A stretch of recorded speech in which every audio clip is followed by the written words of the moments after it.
on time. Right on time.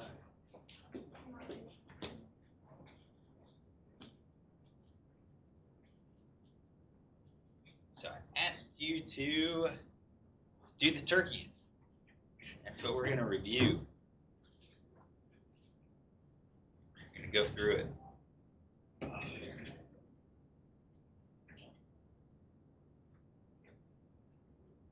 So you can go ahead and open it up.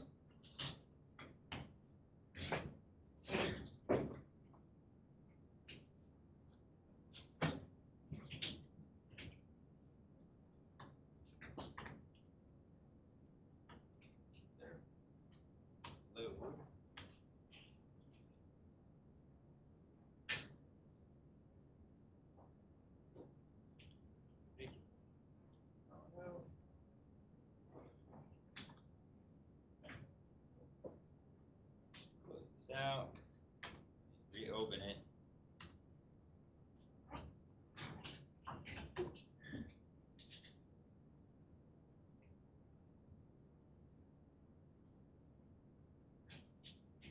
There it is. Library card.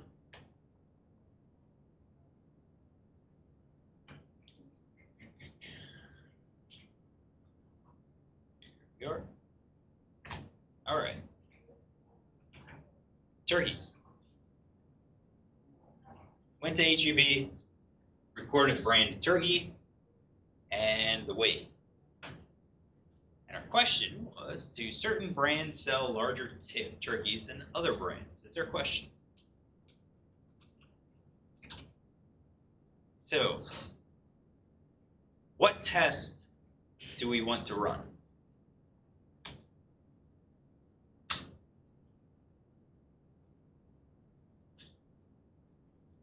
How do we decide what test we want to run? Not yet. Variables. So how many variables do we have? We have 2 variables, right? We have one continuous.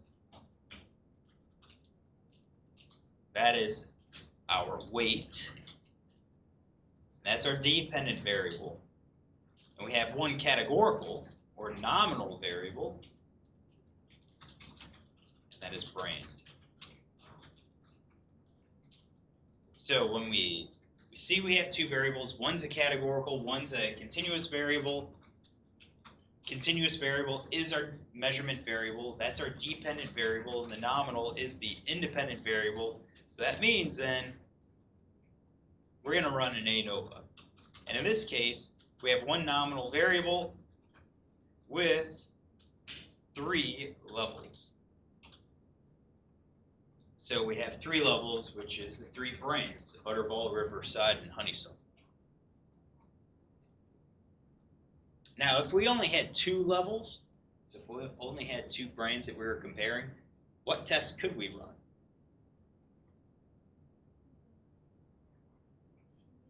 A t-test. All right, but we have 3 levels, so we're going to run an ANOVA. All right, so what are the assumptions of ANOVA?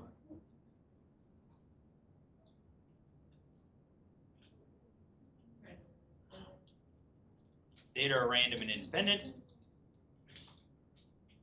All right. Yeah. Data are normally distributed within each group. So within each brand, the weight is going to be normally distributed. And then data are homoscedastic. So equal variances. So then I ask, are they met? So data are random and independent? Yes.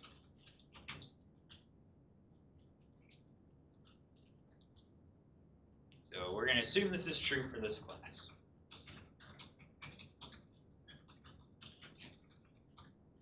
But we don't know the other one. So let's go through. Normality. I did QQ plots. And I look at these and I can see some interesting aspects to it.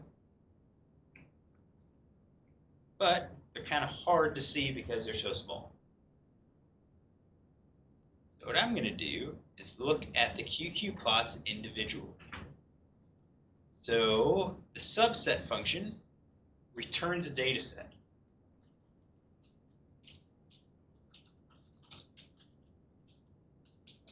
Returns a data set. We can use the $sign on a data set to reference a variable. Here, we subsetted our data set to get only one brand and pass the subsetted $sign brand, weight, to QQ plot. So this is kind of a way that you might have to do depending on how many groups you have and depending on the data and everything. And the reason I like to do this when we have those situations is it gives us a much bigger image of our QQ plot. So this is Butterball. What do we conclude? I think this is probably non-normal. I can see the curvature here. Now we can argue, are we at the extreme? Well, we've got our extreme points are actually in our confidence envelope. We've got these points. If it was just these 2 points, I'm not going to worry about it. But we're outside, then we're back inside, and we're outside, and then we're inside, and then we're outside again. This is suggesting to me that at least we're curved. So the butterball is probably non-normal. This next one is honeysuckle. I'm probably safe in claiming that this is probably normal. All right, we only have a few points that are outside, and they're not really in the middle. But this curve, if there is curvature, looks to be the opposite direction. Looks to be more curved that way. And then this one, I'd say, yeah, this is probably the closest to normal that we have. So at this point, are we normally distributed? Maybe. Maybe. It's enough of a question that, what's that? Oh, to this? Yep.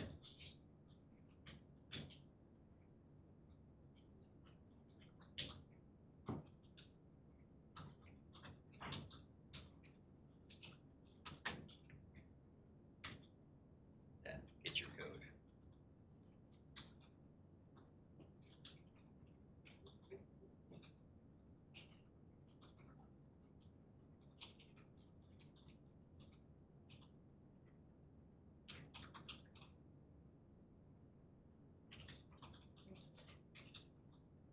All right.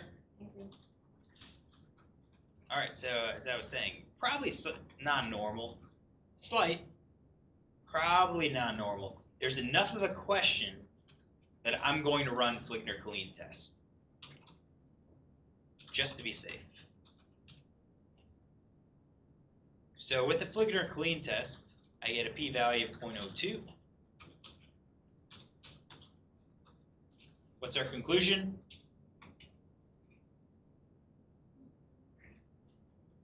Unequal variances.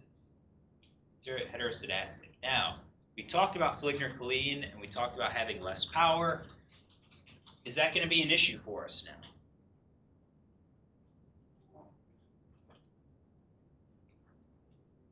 Is running a less powerful test an issue?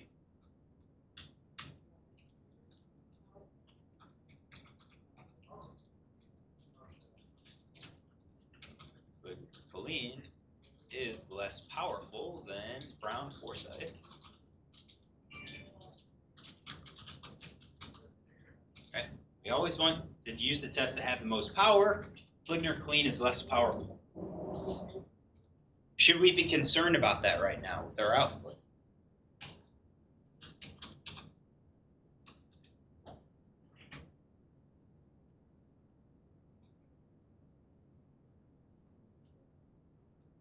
You say no? Why not? Below 0.05.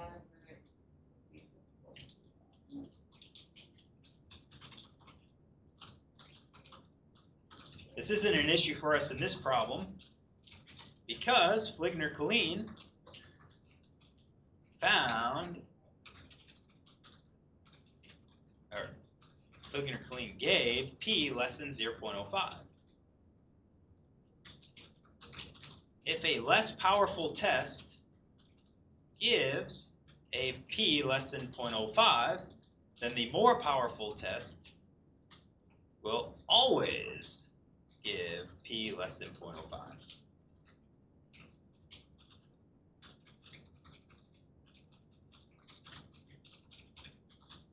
So the only time we have to worry about this less powerful test is if our p-value is, let's say, 0.06. Now at that time, we're close enough to 0.05. But that non-significance, that we would conclude equal variance, could be due to not being able to actually detect it. We don't have enough power to detect it with that test. So the only time we really have to be concerned is if this value is close to 0.05, above it, but close to it. So general rule of thumb that I say is if it's between 0.051 and 0.05, or 0.051 and 0.08, that's where we need to look at it, where maybe we don't have enough power to detect that difference. All right, so I'm going to go back here up to my top. Are the data normally distributed within each group? Maybe no. Are the data homoscedastic? No.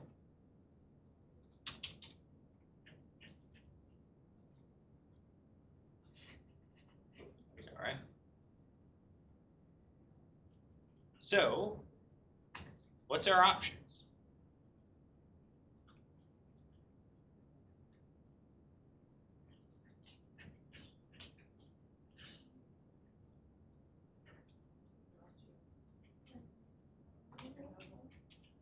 Yeah, so we've got Welch's ANOVA.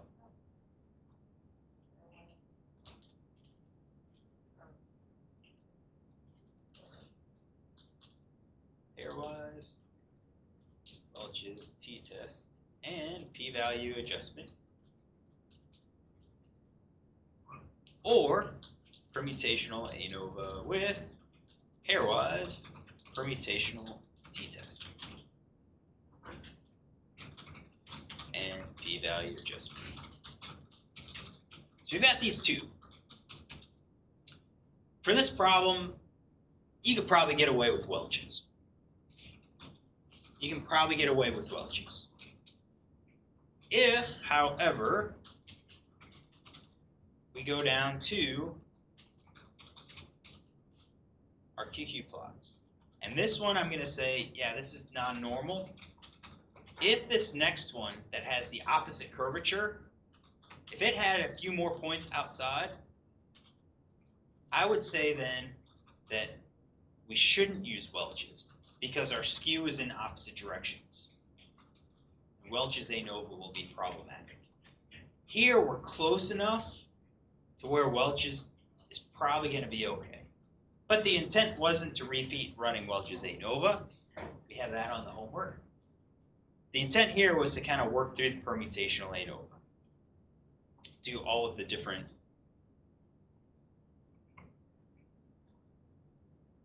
pairwise tests as well. All right, so what we're going to run is permutational ANOVA. This is what I'm going to call the Omnibus Test because that tells us if the means are equal or not. And that is what we're interested in. Are the means equal or not? So I copied and pasted that script, permutational ANOVA script, and I updated the lines that needed to be updated. So specified what our dependent variable is, I specified what our independent variable is, and I updated the number of iterations to be 10,000, and then I ran the chunk.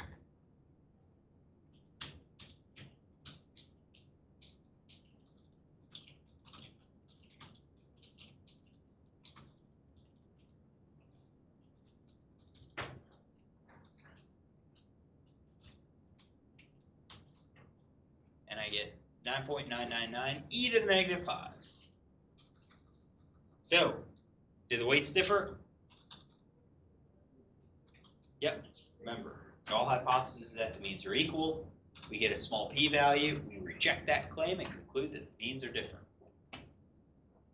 I'm going to note that this is the smallest p-value that we can obtain. It's the smallest p-value that we can attain. What is that smallest value? It's 1 over the number of iterations plus 1. So we ran 10,000 iterations. The smallest p-value that we will obtain is 1 over 10,001. So we know the branes differ by weight, but we don't know which branes are different. It could be all of the branes differ, or it could just be one brane differs from the other two. All right, so general rule is that once we start down the randomization test pathway, then we should maintain using randomization tests. So we shouldn't use like permutational ANOVA and then all of a sudden go back to 2 things. We just shouldn't do that. So once we started the permutational ANOVA, we're going to continue with our permutational t-tests. So we're going to run these t-tests. We're going to save our p-values, and then we're going to adjust our p-values to control for an inflated type 1 error. Because again, every time we run a t-test, we have a 5% chance of rejecting the null hypothesis. But every time we run a test, it increases our overall likelihood that we're going to reject at least one of those tests, and that'll be above 5%. So we have to adjust for the inflated type 1 errors. So first off, I'm going to look at the means, and I'm going to do my comparison from smallest to largest. And not only that, but if I use the aggregate function, it also tells me the level inside that brand variable, and it's these levels that I need to pull out the individual subsets. So I have Butterball, Riverside, Honeysuckle. Those are the 3 brands. And what we're going to do is we're going to run 3 permutational tests. We're going to do a Butterball versus Riverside. We're going to do a Butterball versus Honeysuckle. And then we're going to do a Riverside versus Honeysuckle. So for our pairwise permutational t-test, I copied our script, pasted it, and then we have to do replacement. So I replaced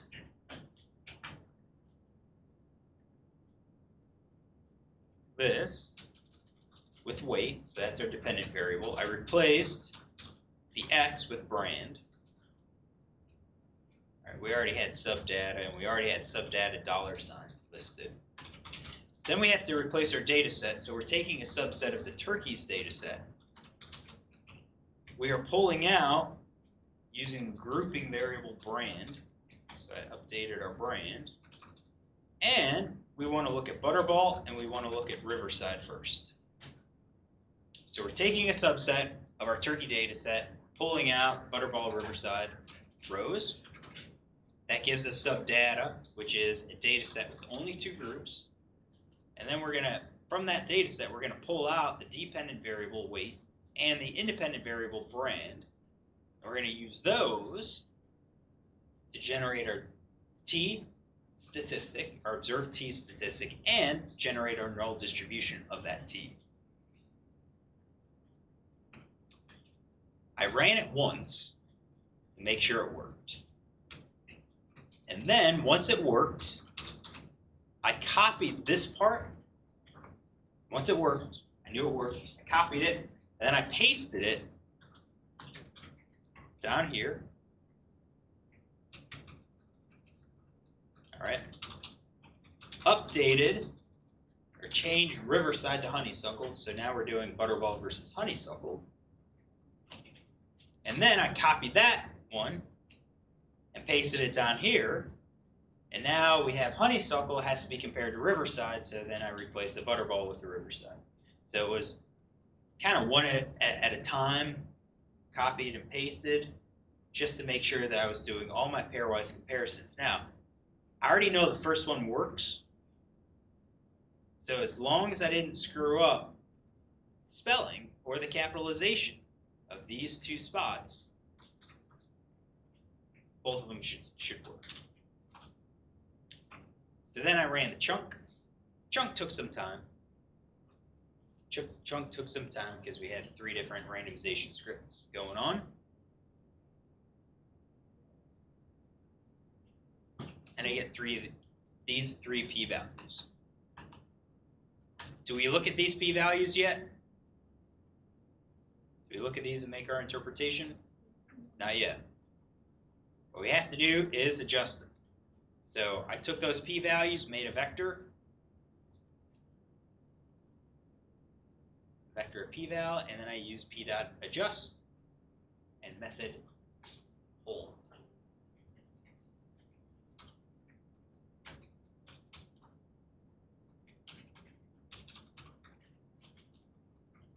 And once I did that,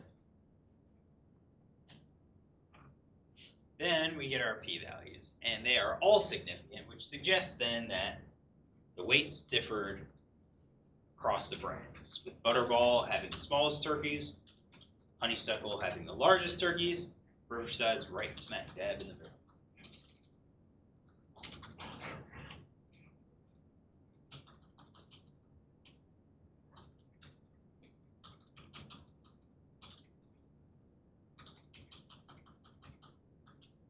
All right. What are we missing?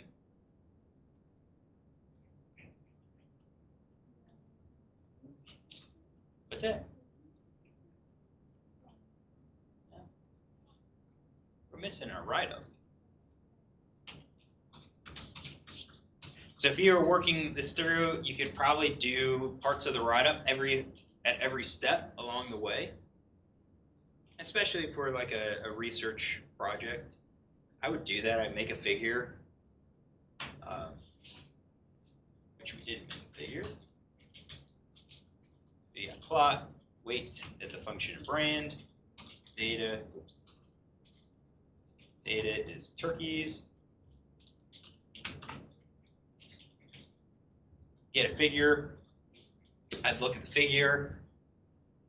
I'd start making the interpretation, and part of this figure, I immediately ask, well, are these different or not? Are the means different? So I run my tests, run everything, and copy and paste the figure into a Word document, and then underneath that Word document, I make my write-up. So we tested weights of turkey. Tested the weights of turkeys for 3 brands found at HEB.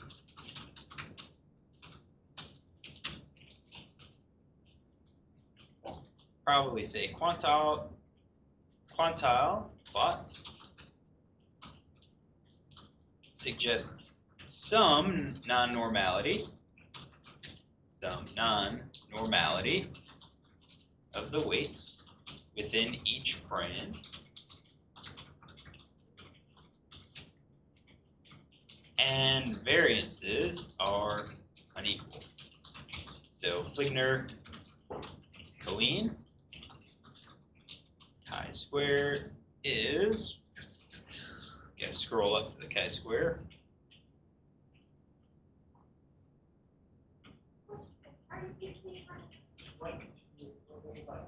Two degrees of freedom and 0.2. 2 degrees of freedom. If is 2, P is less than 0.02, or we'll do this. All right, so I'm going to make sure I properly round. So 2 decimal places for our test statistic.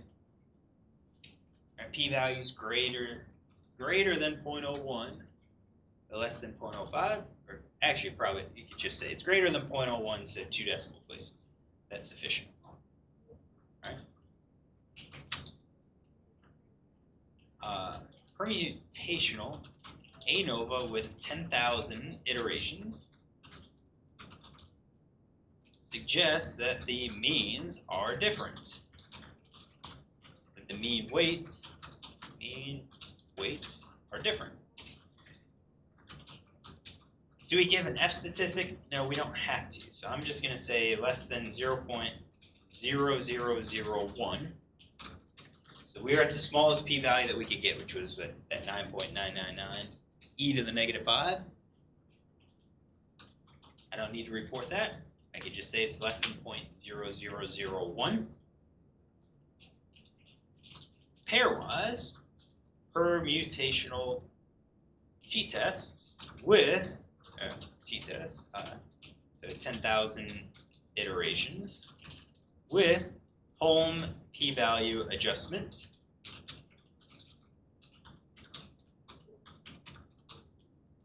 Suggests that all brands differed in their weights. So p adjust is less than 0.00. What's our smallest value? 4.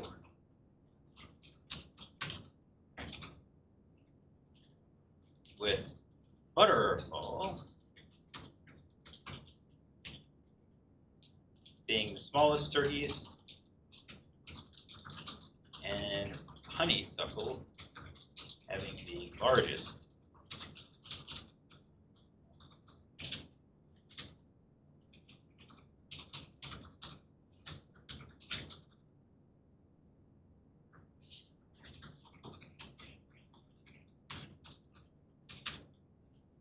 So we've got a write-up. Conclusion interpretation. We reported what tests were run along each step of the process. We gave the test statistic, degrees of freedom, and p-value if we needed to. So the only one we really needed to report all of those things was the Fligner-Killeen test because it has a test statistic, has a degrees of freedom, and it has a p-value. Our permutational test, we could give our test statistic, right, but that's kind of optional. I would only report it if a reviewer asked for it. But we do have to give our p-value. So I give my p-value, and with a permutational test, we always include iterations. I consider that part of the test, what test was run. All right. And lastly, since we adjusted our p-values, I make sure I use p-ADJ to emphasize that these represent adjusted p-values. Curly braces. Questions? Do you find the t-statistic from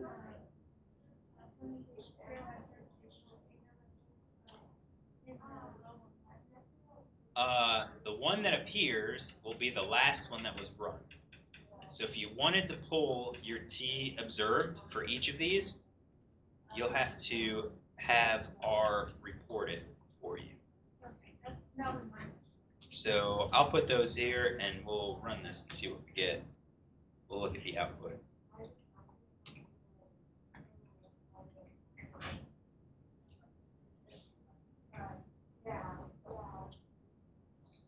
Yep, so p-value and our test statistic. Yeah, you could. I'd say it's optional. It's optional. P-values is really what people care about. Because people can't go back and redo this permutation test. But they can take a test statistic like the chi-square from Fligner-Killeen and confirm that you did get the p-value of interest.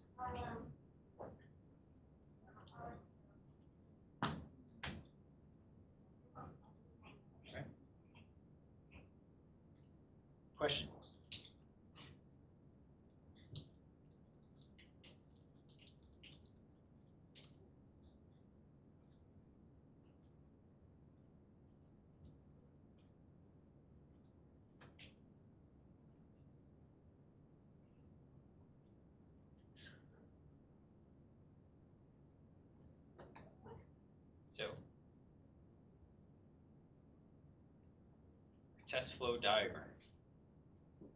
We made use of this. We looked at what we had.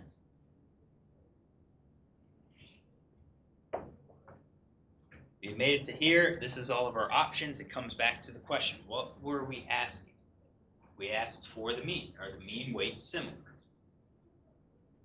So out of all of these test options, what's available to us? Well, t-test, Welch's t-test, ANOVA, Welch's ANOVA. Those all test means. Tukey's, Dunnett's also test means. Permutational ANOVA test means. Permutational t-test also test means.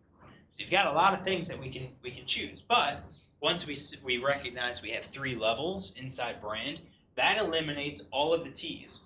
So now it has ANOVA, Welch's ANOVA, Tukey's, Dunnett's, and permutational ANOVA. All right. We immediately eliminate Tukey and Dunnett's because we haven't run because those are our post hoc tests. We run those after we run the ANOVAs. So that means we have regular ANOVA, Welch's ANOVA, permutational ANOVA. So then we have to go back and check our assumptions. All right. And as we checked our assumption, first assumption was normality. Normality within each group. So if we look at within each group, we basically reduce our data down to one variable.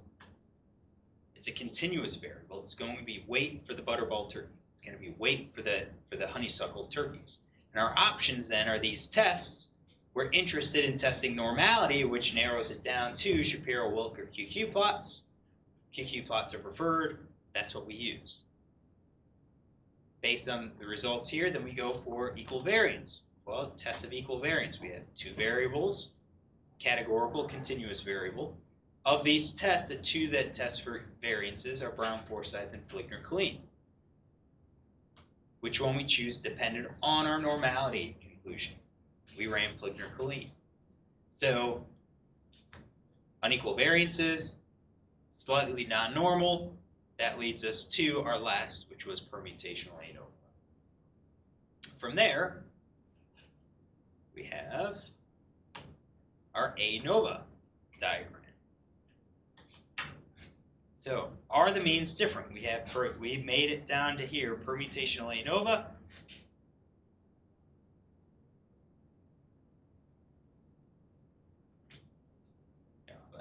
Homoscedastic? No. Right here. Are the means different? Yes. So then our next question is, which ones differ? I have pairwise permutational ANOVA with p-value adjustment. That's the same as pairwise permutational t-test with p-value adjustment. We arrive at the same answers. We'll get the same p-values. So these flowcharts, keep them handy. This is what you do. This is the process that we use to figure out what test we should run. All right? Questions?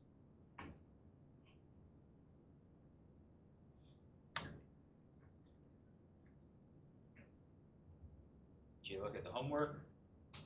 Working through the homework? What if we changed our question? Too far up.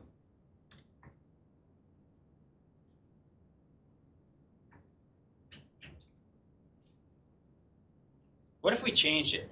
We still have larger turkeys, right? But instead of mean, we're interested in median. What do we do?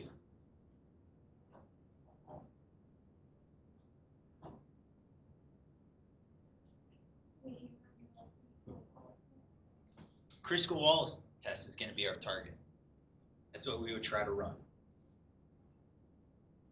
That's what we would try to run. What if we had? What's our assumption of the Crisco Wallace test? Is that on this one? Our first one.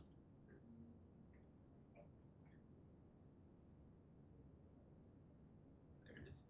Yeah, it's above.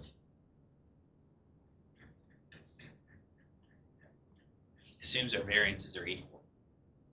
So if we want to run a Crisco Wallace test, but as we go through and we check for equal variance, and for this, if we're testing for median, Yeah, you still have to check normality to figure out if we need to run a Fligner clean or a Brown Forsyth. You could skip it and run a Fligner clean immediately and get that significant p-value, then it doesn't matter. But we see unequal variances. Could we run a Crisco Wallace test?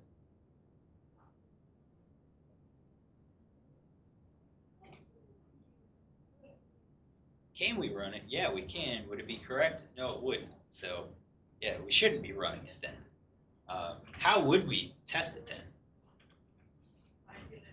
Well, you'll have to come talk to me. We can adjust our randomization method to actually compare medians. So Crisco Wallace, return to chi-square. I would adjust our randomization methods to do a Crisco Wallace test and pull this value out, the chi-square value, and then do the randomizations and generate the null distribution of that chi-square. If we were interested. That's something I could you can always come and talk to me about. All right. Have you started looking at the final exam prep stuff?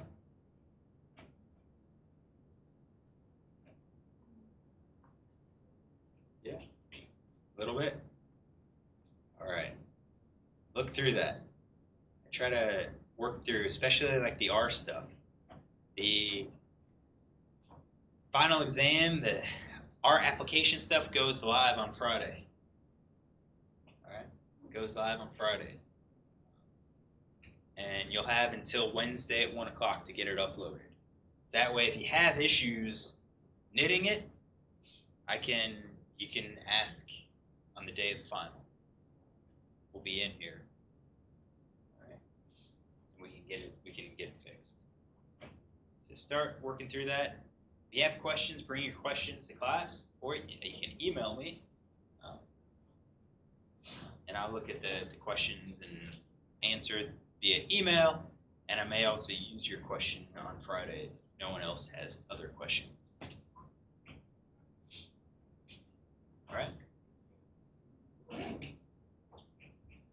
We have no more questions. We'll be done.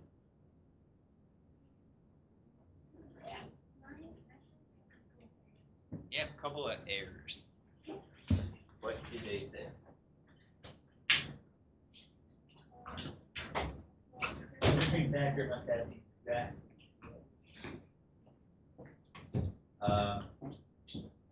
Because this is not your permutational ANOVA. This you do T. Notice how you got test here. Go back to your ANOVA. Put that in here. Notice the difference. I use ANOVA and create a model from ANOVA. This is what we use. So you're going to just basically copy it all the way up to mod 1 because you have the other.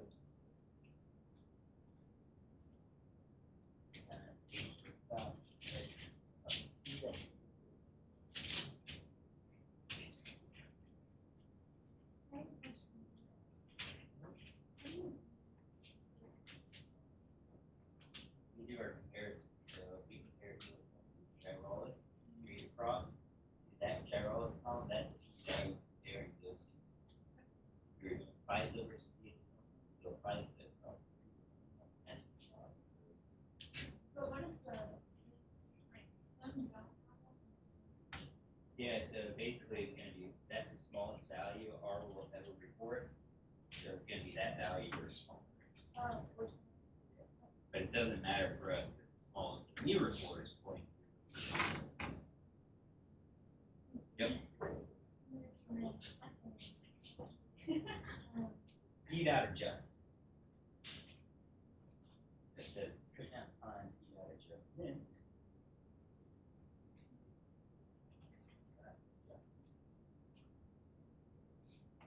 Here you go.